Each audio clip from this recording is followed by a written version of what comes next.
Halloween right around the corner for us. That means fun and costumes and sweet treats, but for our pets, it can also mean loud noises and unfamiliar visitors. It's a really good time to remember that our furry friends don't always enjoy spooky season as much as we do.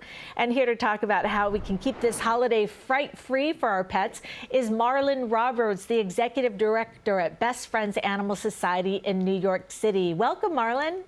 Hey, Cindy, thank you for having us. I love that we're doing this because this actually affects me. I'm one of those people with those really loud dogs. When people come, you start trick-or-treating, lots of visitors, people ringing the doorbell. And as we know, dogs, they tend to bark and rush to the door when that happens. So how can you keep your dog safe and calm when the ghosts and ghouls show up?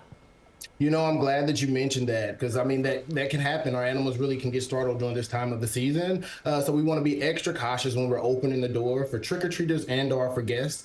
Maybe even consider putting that dog that may get frightened or startled or dart out, put them to a side room so they can't even access the front door and all the craziness that's happening at that area. But most of all, what's really important is making sure your pet is microchipped, making sure they have on identification, an ID tag and a collar, and making sure that that microchip and ID tag information is up to date. Yeah.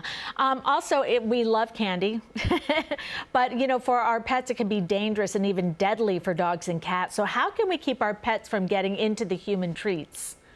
Yeah, it's pretty easy. Keep it out of their level. If we have pets, just have the treats, human chocolates and candies, anything that have raisin or xylitol that's very deadly for an animal. So we want to keep it out of their reach, keep it locked up nice and safe. But they don't have to miss out on getting treats. There's many pet-friendly treats out there, some that specifically include the ingredients of pumpkin and our sweet potato. You can try those out to have them included in the festivities.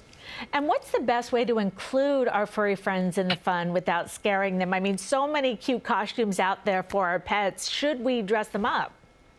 Yeah, I think if you want to dress your pet up, that's absolutely up to you. But you just want to be mindful of making sure you don't restrict their vision, make sure you don't restrict their airflow. And it can be easy. Just give them a nice bandana and/or a collar that's very festive and cute. Oh my gosh, they're so cute. Oh, okay, I'm sorry, Marlon. You have to introduce me to your little friend there.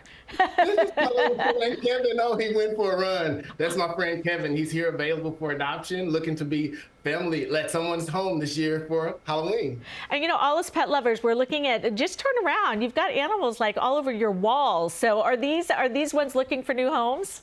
This is our free play room here at 307 West Broadway. And yes, they are looking for loving homes. We're open daily from 11 a.m. to 7 p.m. Swing by and meet your match. And I'm so into what you do. Tell us exactly where you're located. Yeah, we're located at 307 West Broadway, and you can come by, swing by. We're open daily from 11 a.m. to 7 p.m., and we have plenty of dogs and cats, puppies and kittens that are looking for loving homes. And just, I'm just wondering, certain times of years, sometimes there are more dogs or more kittens or more this or that. Is there anything that you all really need? I mean, I don't know if you also do fostering and that sort of thing. What does Best Friends need? Because so many people want to help in some way. Yeah, I think that folks can get engaged in so many ways, specifically in your community. Go to your local shelter, adopt. If you can adopt, foster an animal. If you can't foster, help promote and get that animal a loving home. So there's so many opportunities to save a loving animal's life. So if you go to your community, Google local animal shelters, go there, adopt and save a life and bring an animal like Kevin into your loving home this holiday. They're so cute. I'm looking at these great costumes that we have on some of the pets. Do you happen to have a pet? Are you going to be dressing up an animal? I do have two dogs, Mega and Milo. Unfortunately, we will not be participating. I have a little Chihuahua, and he's definitely very feisty, and I would just prepare not to just stress him out anymore. No, I totally agree. I have a Chihuahua, and I'm not doing it either. Too stressful for them. Marlon Roberts, Executive Director at Best Friends in NYC. Thank you so much for joining us today and all the work that you and Best Friends do. Thank you so much for having us. Take care. For more wickedly good tips and tricks to keep pets safe this Halloween, visit bestfriends.org.